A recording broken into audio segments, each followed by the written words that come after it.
Have you ever wondered why it seems that the best men, the ones who always do the right thing, often face the toughest challenges? Why do good men suffer more?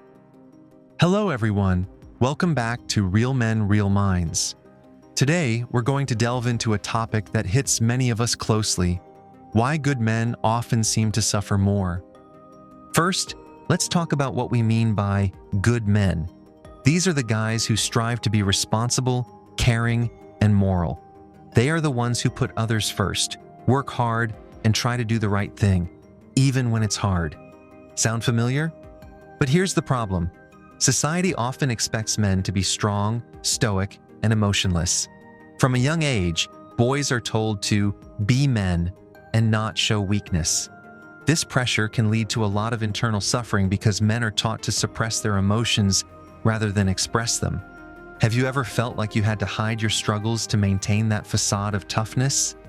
Let's look at some hard numbers. According to a recent survey, 77% of men have experienced symptoms of anxiety, stress, or depression. That's 3 out of 4 kids. But here's the catch. 40% of men have never talked to anyone about their mental health. Why?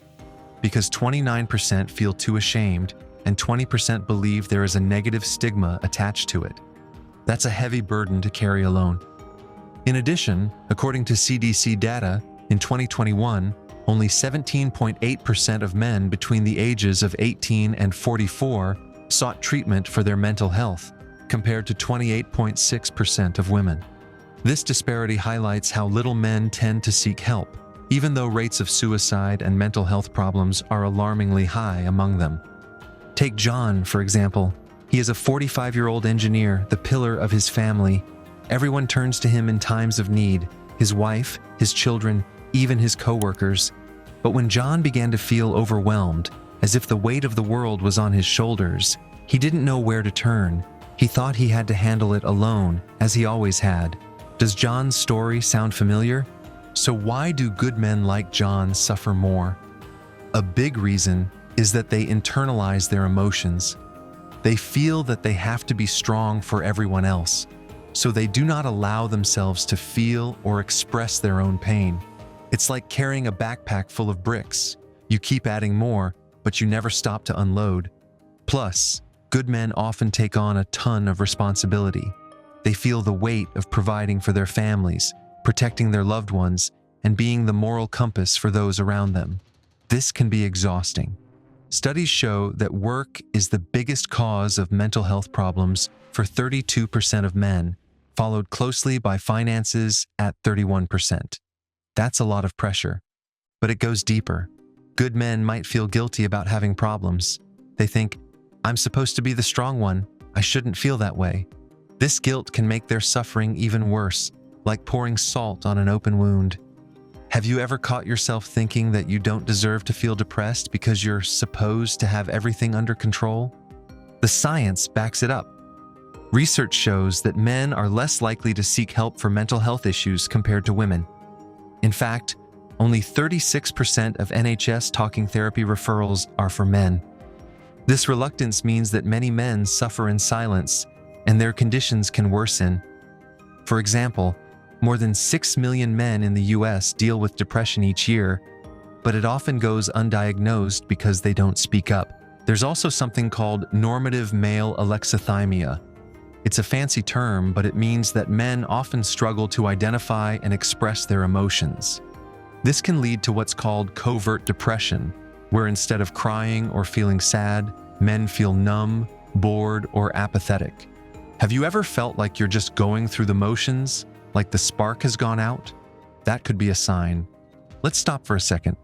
If you're nodding your head, thinking, "This is me," you're not alone. Many men are in the same boat, carrying on these silent struggles. But here's the good news. You don't have to stop there. Another reason why good men suffer is the fear of disappointing others. They feel responsible for the happiness of everyone else, their partner, their children, their parents. This can cause them to put their own needs last, leading to burnout. Research from psychology today points out that men often fear conflict or abandonment in relationships, so they suppress their true feelings to keep the peace. Sound familiar? But here's a question. What if suffering doesn't have to be the end of the story? What if talking about it could lighten the load? Studies show that men who open up about their mental health are more likely to find relief. However, 40% of men say they would need thoughts of suicide or self-harm to seek professional help. That's a heartbreaking statistic. But what about men who are not considered good? Do they suffer less? The truth is that mental health issues don't discriminate based on morality. Men who don't fit the societal mold of a good man could face additional challenges. For example, they might feel like failures or inadequate if they don't meet traditional expectations of masculinity, which can increase stress, anxiety, and depression. Take Mike, for example. He's 42 years old, has had problems with alcohol, and often feels judged for not being your typical successful man. Mike struggles with feelings of worthlessness, thinking that he is not up to what society expects of him.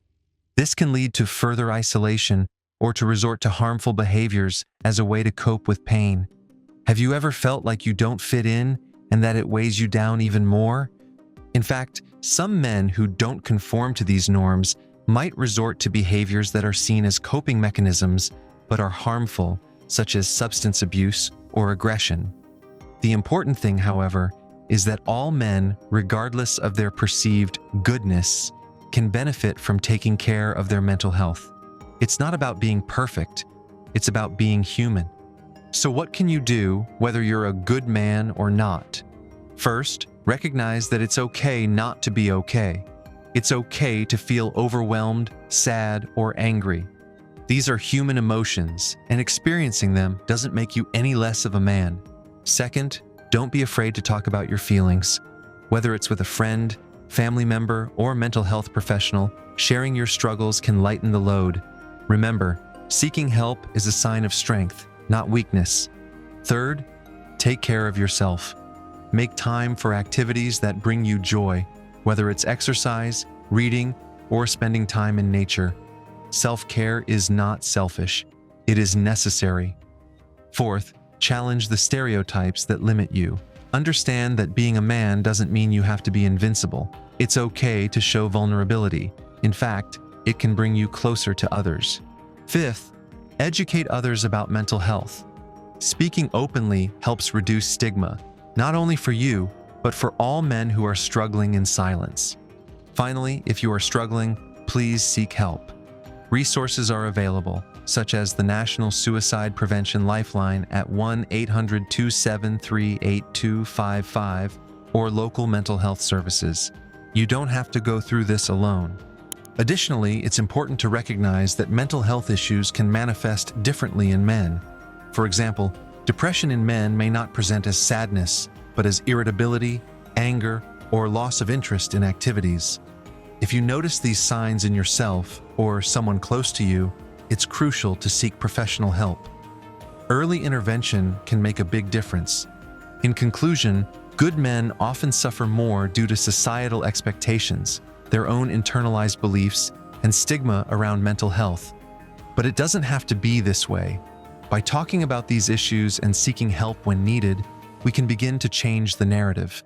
But it's also important to remember that all men can struggle with their mental health, not just the good guys.